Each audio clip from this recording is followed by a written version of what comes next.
I have been labeled by the media in New York to be a supporter of Hamas. Anybody support this Hamas here? Anybody is a supporter of Hamas here? Anybody is a supporter of Hamas here?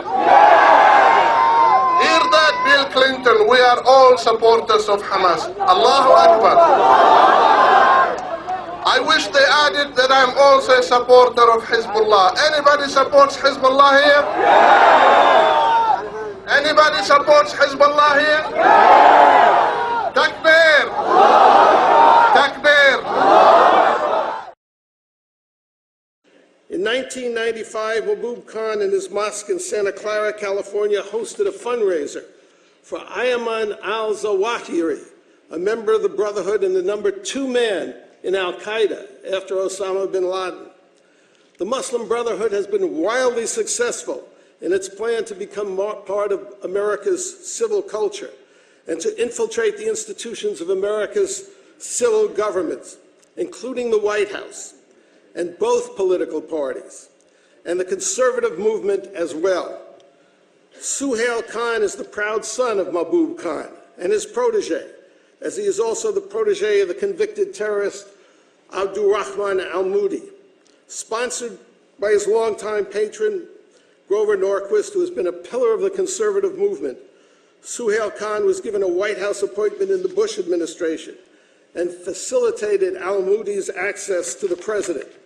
Suhail then became Undersecretary of Transportation, where he received top security clearance. With Grover's support, Suhail has also been made a board member of the American Conservative Union and was the moderator on a panel on religious liberty yesterday at this event. Suhail Khan used his offices in the Bush White House with Grover's support to carry water for the terrorist Sami al-Arian in an attempt to ban the use of secret evidence in terrorist trials. A proposal that, thanks to Grover's influence, was actually endorsed by President Bush and was only thwarted by the 9/11 attacks. Over the last 10 years, the influence of the Brotherhood has spread throughout our government. There is nothing new in this sad reality. In 1938, Whittaker Chambers attempted to warn President Roosevelt that one of his White House advisors, Alger Hiss, was a Soviet agent.